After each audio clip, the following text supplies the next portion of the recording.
How's it going, guys and girls? Hope you guys are having a great week. So we're into 2020, guys, and I guess it's time to reflect on the last decade. So I want to talk about the top 10 games for the decade for me. This is between 2010 and 2019. It was so hard to put this list together. There were so many good games that came out last decade. Seriously, if you were a gamer, last decade was a fantastic time. There were just such a wide variety of games. It was really hard to narrow it down to a list of 10, but after really getting my thoughts together and jotting them down, I have now narrowed it down. So these are my top 10 games of the decade. I hope you guys enjoy the video. If you do, of course, like the video, share, comment to show your support. But without further ado, let's get to it, shall we? Number 10, Assassin's Creed Black Flag. So this came out obviously in 2013. It was the very first game developed by Ubisoft Montreal, and I just absolutely loved my experience with it. It really showcased Ubisoft Montreal's penchant for trying new things and kind of innovating. This is the ultimate pirate game. It had incredible elements. You play as Edward Kenway, which is an incredibly charismatic assassin. Not as charismatic as Ezio, he's still my favorite, but I still really enjoyed his story and I really enjoyed the experience. The Assassin's Creed elements of it, the stealth involved was fantastic, but what made this game really stand out was the pirate side of the game. There were some incredible naval combats, there were so many incredible things that you could do as a pirate, and I just loved it. I really enjoyed my experience with it, and I'm really glad that this game was the first cross-generational title. And after the disappointment of Assassin's Creed 3, I was worried about where the franchise was going to go, but Assassin's Creed Black Flag did not disappoint. It's probably one of the best Assassin's Creed games that came out this generation, and if you haven't played it, it's well worth picking up. It's a fantastic game. Number 9, Tomb Raider. So this was a complete reboot of the Tomb Raider franchise that came out in 2013, of course developed by Crystal Dynamics. I was not expecting to enjoy my experience with Tomb Raider as much as I did. I have always been a fan of the Tomb Raider franchise, but I really didn't expect this game to have the impact that it had on me. It was such a roller coaster of a ride. There were so many highs and lows, and I just got really invested in seeing how Lara Croft became the Tomb Raider, and the game does a very good job of showing how she starts off as quite innocent and pure and has to kind of tap into her inner strength and is forced to kill, and the effects that this has on her. It has some amazing combat, incredible stealth moments. I really enjoyed the use of the bow and arrow. I really enjoyed that element and using those stealth kills. But then of course you have some really cool Uncharted action set piece moments as well, and then you've got tombs on top of that. It also employed a Metroidvania style level design where you could come back to areas and further explore them, and Tomb Raider was just such an incredible experience. It really stuck with me even after I actually finished the game, and that's why it's number 9 on my list. Number 8, Super Mario Odyssey. So I have always been bored with the Mario franchise, and Mario Odyssey for me was actually a breath of fresh air. It came out back in 2017 when Nintendo had an incredible year, and it is the epitome of a really good sandbox Mario game. I think the last really good sandbox Mario game we had was probably Sunshine, but it really showed that Nintendo can still innovate and that they can still do things differently. The introduction of Cappy and the new capture mechanic really opened up the puzzle solving and the gameplay, a variety that was available. The different worlds and level designs were great as well. I really enjoyed the soundtrack and the music behind it, and yes, it's a story that we've seen before, but I still really enjoyed it, and I wasn't expecting to enjoy Mario Odyssey as much as I did. I played it with Dante and we played it from start to finish and just loved it, could not put the game down, and it's probably one of the best Mario games, if not the best Mario game that came out on the Nintendo Switch. And if you haven't picked it up and you haven't played it, I would highly recommend it. You will not be disappointed. Number 7, Horizon Zero Dawn. So this came out in 2017. Like seriously, 2017 was such a good year This was developed by Guerrilla Games, and it's just an incredible franchise. I can't wait to see where they go with the story. I really enjoyed Aloy's character. I really enjoyed her story and the mystery surrounding this new kind of post-apocalyptic world, and trying to uncover what had happened with the old machines and ancient civilization. The creative minds behind this were just incredible, and it really showed that Guerrilla Games can do completely different genres. You know, Guerrilla Games are always well known for the team that brought us the Killzone franchise. They've always stayed in the realm of first-person shooters, and it was great to really see them flex their development muscles and bring us something new and different and really refreshing. And I really hope and cannot wait for Horizon Zero Dawn 2. I want them to continue on this franchise because the world is so incredible, and Aloy is just a really likable character. And then on top of that, you had all the different machines that inhabited the world, and these had their own ecosystem that interacted with each other. The combat was incredibly fun with the bow and the different gadgets that you could equip as well, and the story was really well written. Even some of these side missions and side content were very well written as well, and I just really enjoyed exploring the world. And it's probably one of the most visually beautiful games on the PlayStation 4. It is a gorgeous game, and it's not surprising that Kojima wanted to use the engine that Guerrilla Games created with this, because they do create some gorgeous vistas, and Horizon Zero Dawn is just really haunting, really moving, and really interesting, and it's a fabulous experience from start to finish. Number 6, The Legend of Zelda Breath of the Wild. This again came out in 2017, of course by Nintendo. I am not a massive Zelda fan or player. I haven't played all of the Zelda games. I think probably the only one I played a little bit of Wind Waker, and I played a little bit of Ocarina of Time.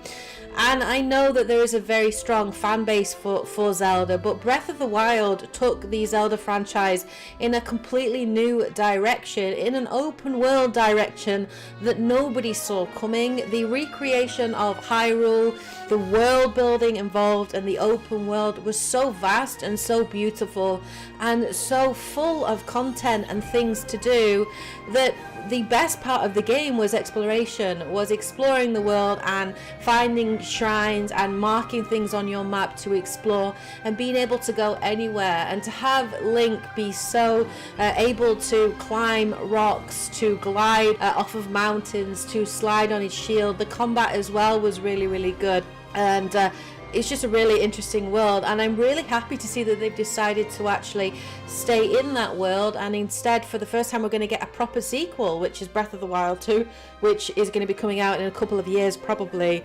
But Breath of the Wild was the epitome of a masterpiece. It's a beautifully created game. It clearly has been created by a team with real heart and vision and passion, and the love that goes into that game is very obvious through every element to it. And then of course it has one of my favorite gameplay mechanics, which was just capturing wild horses. This is probably one of the things I most enjoyed about Red Dead Redemption 2, and it's one of the things I really enjoyed about Breath of the Wild. And I don't know what it is, I always get really attached to my horse companions in game.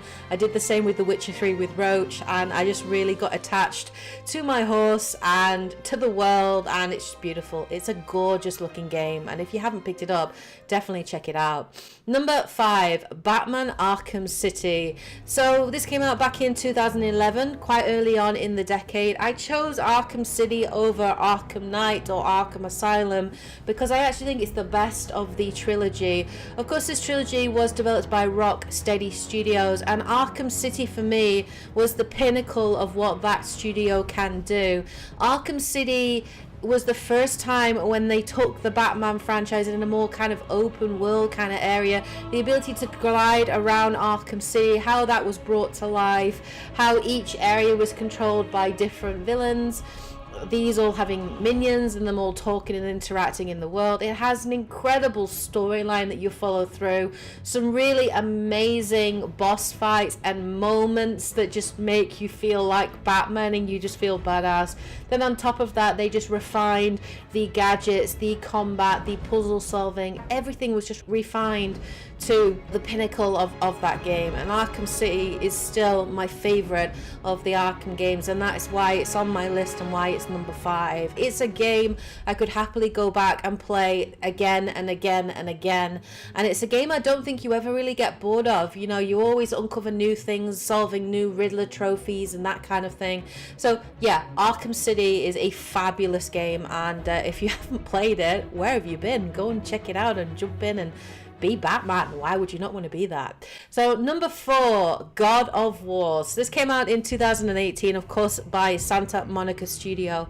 God of War for me is a masterpiece. It's a fabulous, fabulous game. It was really interesting to see where Santa Monica Studio chose to take Kratos and his story.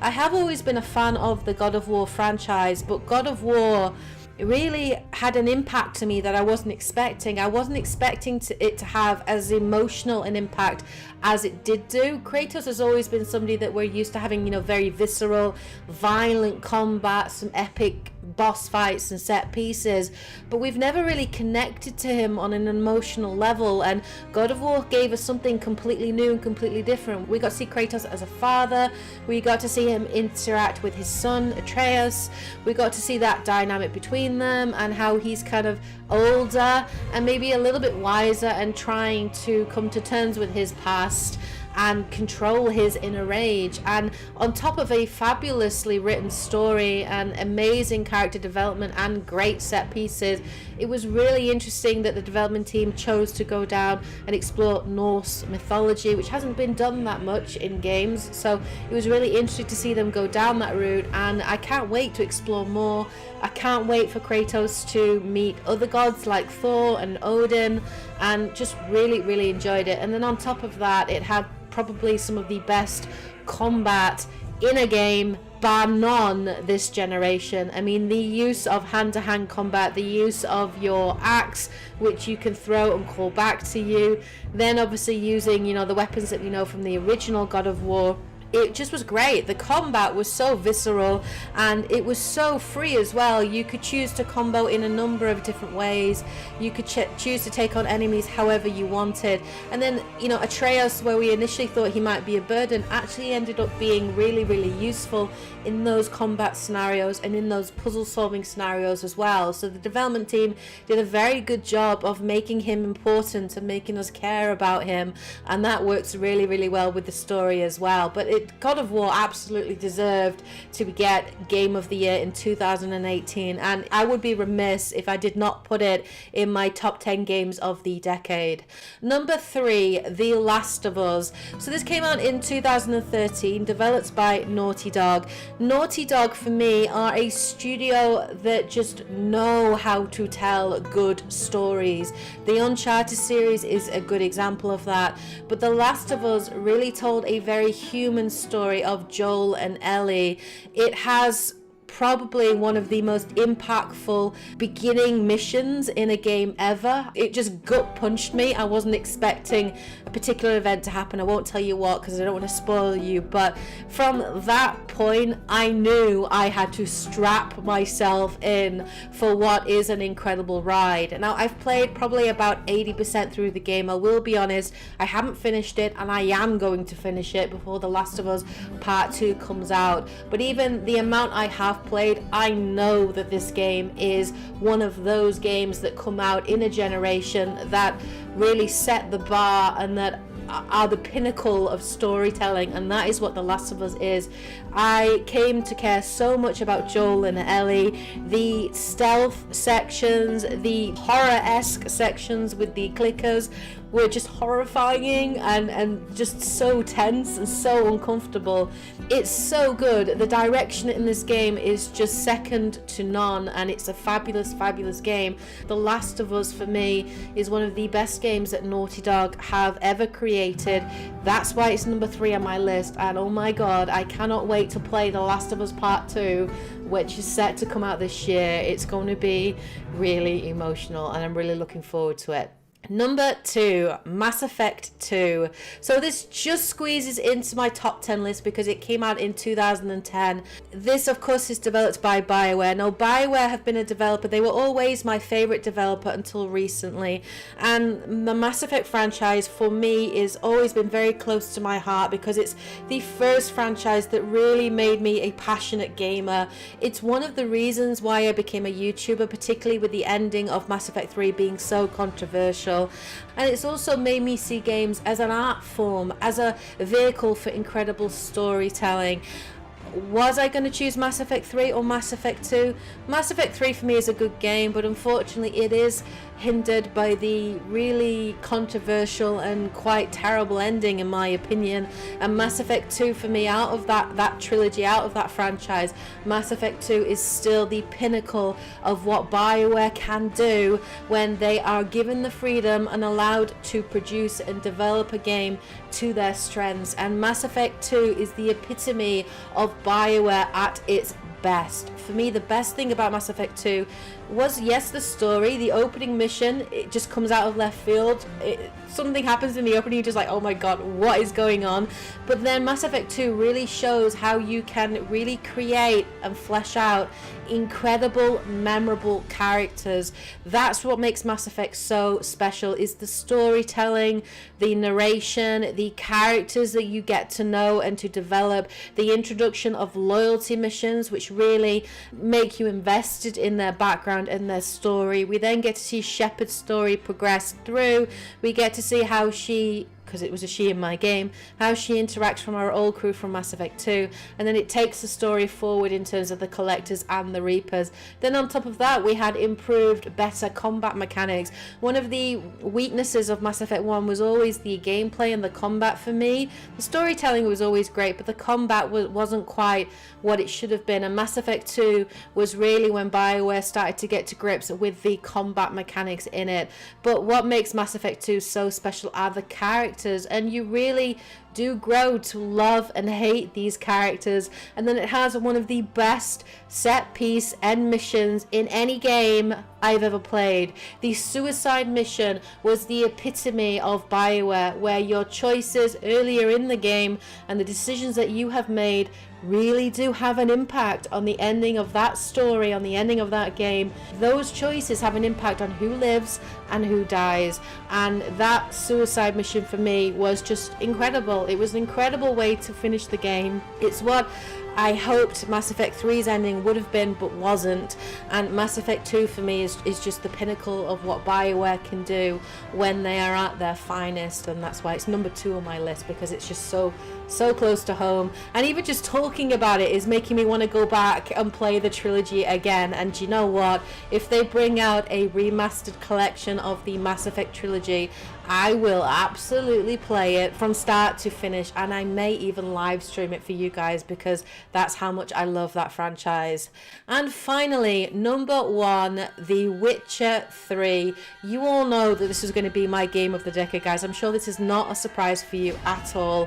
Of course, The Witcher 3 came out in 2015. It's developed by CD Projekt Red, and it's a masterpiece. In one word, it's probably the best game that came out this generation. It probably is the best game that came out for me in the decade. It even beat Mass Effect 2, and that for me had been the pinnacle of RPGs. Well, The Witcher 3 came in, CD Projekt came in with Geralt of Rivia, with incredible storytelling, with incredible world building, with a massive game with heaps of content. I mean, this game has so much content, not only in the main story with all the side missions and all the side content on the main story and all the characters, then it brought in 2 massive DLC expansions that were in themselves games in themselves. CD Projekt Red is a developer that really cares about its players, its fan base, and really do want to create and bring the best gaming experience they can do, and The Witcher 3 is that.